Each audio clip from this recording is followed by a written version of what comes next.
Hello viewers, in today's session we are going to discuss a very important and conceptual problem from a domain of functions, right? So viewers, we have already discussed a lot of problems in our previous videos regarding the domain of functions.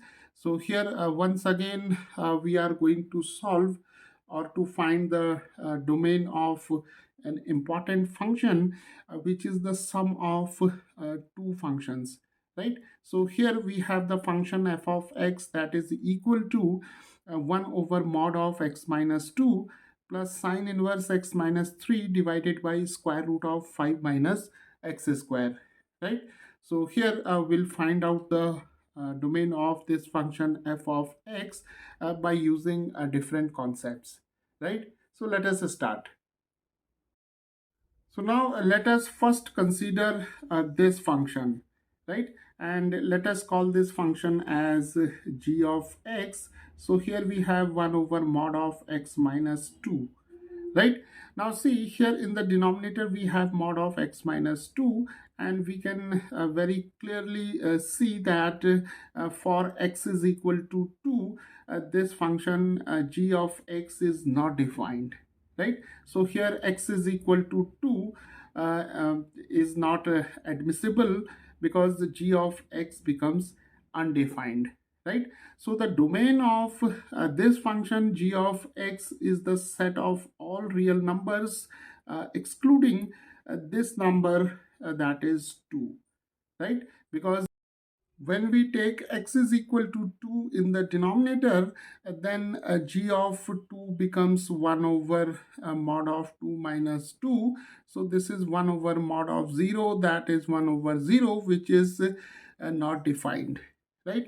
So the domain of this function g of x is r minus this number that is 2, right? So now let us consider this function. So now let us first consider the numerator, that is sine inverse x minus 3, right? Now see, from inverse trigonometric functions we know that the range of sine inverse theta belongs to the interval that is from minus pi by 2 to pi by 2 when theta lies between minus 1 and 1, right? So here sine inverse x minus 3 is valid when this x minus 3, because theta is x minus 3, right? So when x minus 3, it lies between minus 1 and 1, right? So we have an important inequality here. So let us solve this inequality by adding 3 throughout. So we have minus 1 plus 3, then here we have x minus 3 plus 3, and then we have 1 plus 3, right? So this is 3 minus 1, 2, and here we have x, and here we have 4, right? So when x is greater than or equal to 2 but less than or equal to 4, then sine inverse x minus 3 is defined, right? So here we have the values of x in the interval that is 2 to 4, where 2 and 4 both are included, right? So here first of all we are considering the separate domains of these functions, and then we'll combine all the domains to get the domain of this function f of x. So now we have here the interval that is 2 to 4, right? So now consider this function that is 1 over square root of 5 minus x square, right? Now here we have square root of 5 minus x square in the denominator. So this number 5 minus x square cannot be equal to 0, right? Because when 5 minus x square is equal to 0, then this term is not defined, right? So our this number that is 5 minus x square should be greater than 0, right?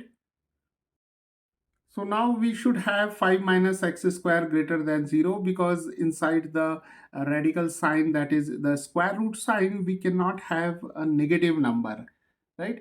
Because the square root of a negative number is not defined in the set of real numbers.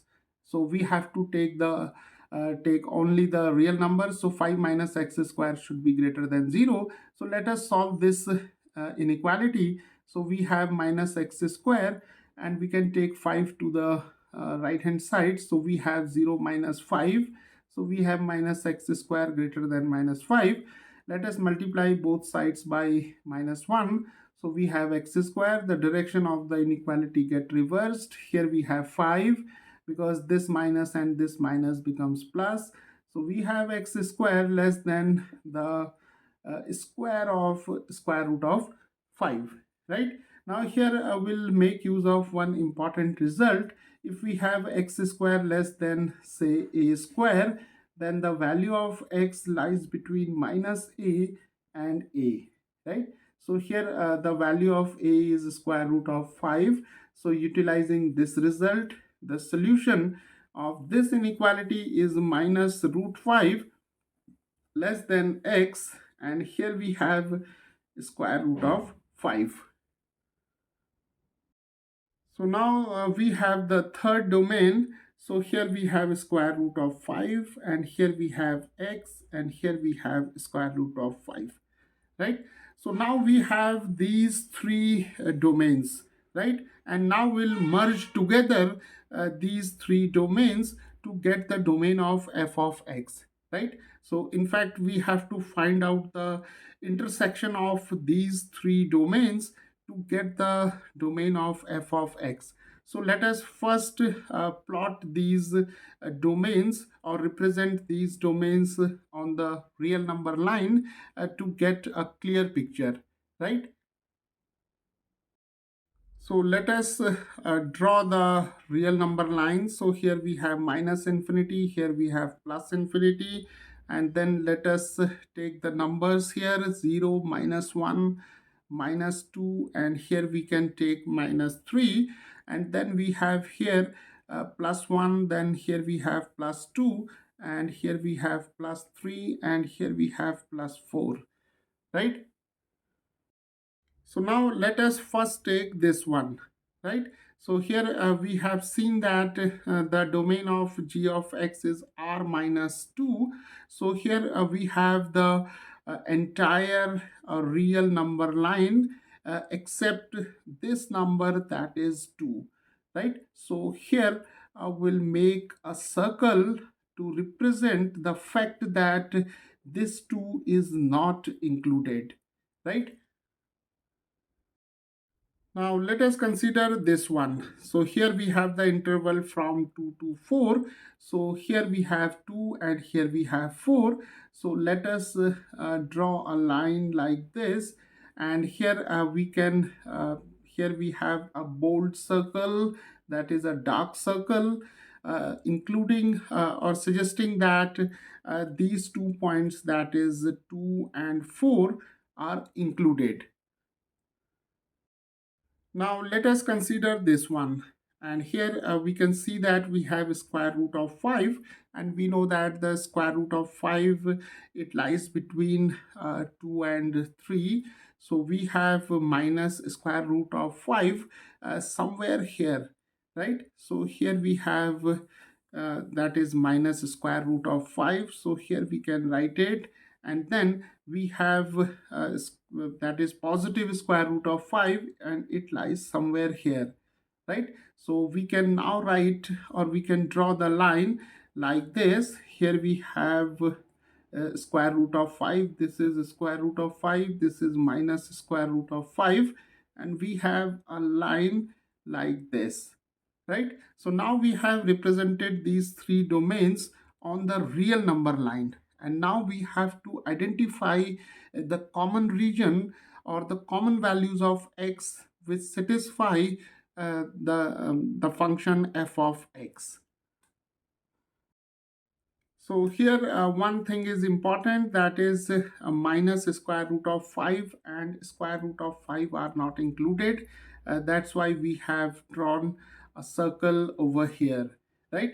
So now from this figure we can easily see that the common region is from 2 to square root of 5, right? Because see, here this 2 is not included, and this point is square root of 5, and here we have minus of square root of 5. So the common region is this region, right? That is from 2 to square root of 5, right?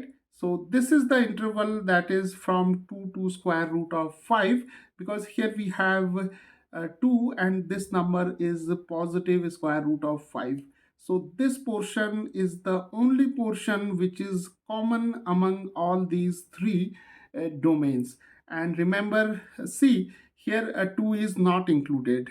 So that's why we have here an open interval from the left, and here we have square root of 5, because square root of 5 is not included here. That's why we have an open interval from the right. So the common region among all these three domains is this set, that is from 2 to square root of 5, because here we have square root of 5 and this is our 2, right? So this is the only portion or the region which is common among these three domains. So the domain of this function f of x is given by this interval which is open from both the ends, that is 2 and square root of 5 are not included, right? So viewers, this is how we can find out the domain of functions. Hello viewers, in today's session we are going to discuss a very important and conceptual problem from domain of functions, right? And here in this class we are going to find out the domain of this function, which consists of the sum of two functions, right? So we have to find the domain of the function f of x, which is equal to square root of sine inverse of logarithm of x to the base 3 plus cos inverse of x minus 2, right? So in this class we'll see how we can find out the domain of the sum of two functions, right? So here we'll make use of the concept of intersection of domains, right? So what we will do, we'll first find out the domain of this function, right? So let us take this function as g of x and this function as h of x, right?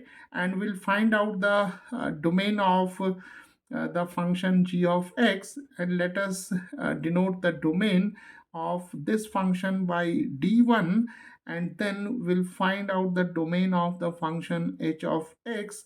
Let us call this domain as d2, and then we'll find out the intersection of d1 and d2, right? So the intersection of d1 and d2 is the domain of this function f of x, right? And we already know that by domain of a function we mean the valid values of x, right? So all the values of x for which a function is defined is known as the domain of that function. So let us start. So let us first consider this function g of x. Now here we have a function inside the square root sign, right?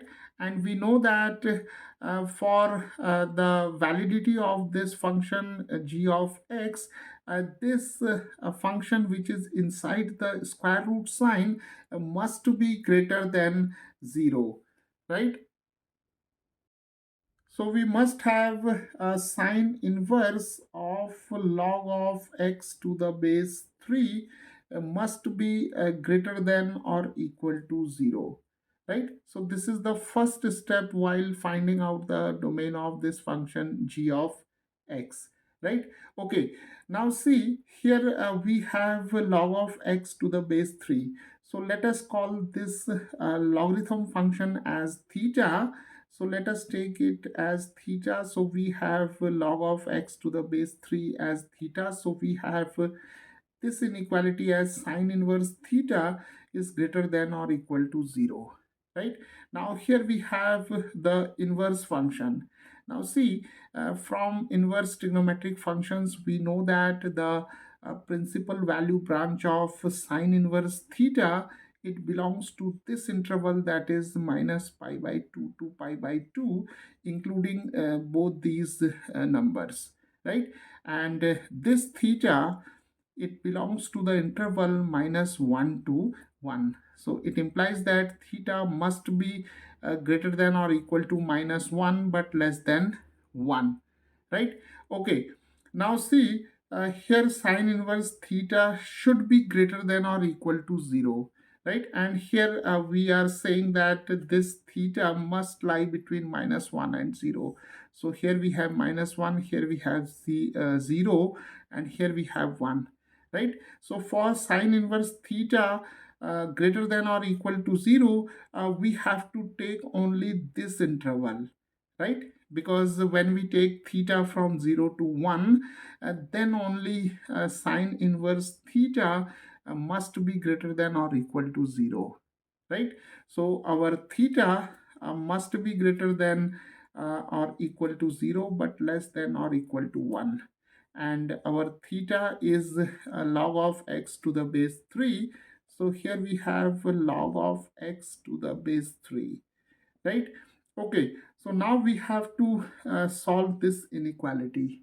Now see, if we raise all these three numbers to the power of 3, then let us see what we get.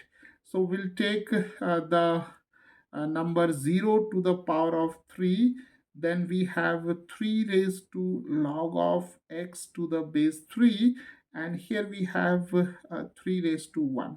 So what we have done here, we have raised these three numbers to this base 3, right? Because we know that the exponential function is an increasing function. So this is a very important point here. So the exponential function is an increasing function. So the direction of the inequality remains the same, right?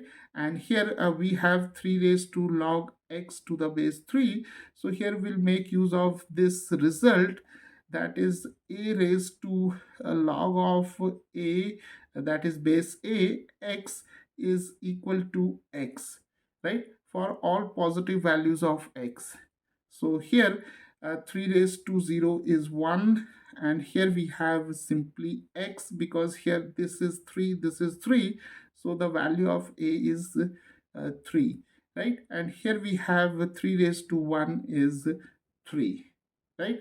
So the domain of g of x is given by this inequality, that is x is greater than or equal to 1 but less than or equal to 3. So we can also write it like this, that is x belonging to the interval 1 to 3.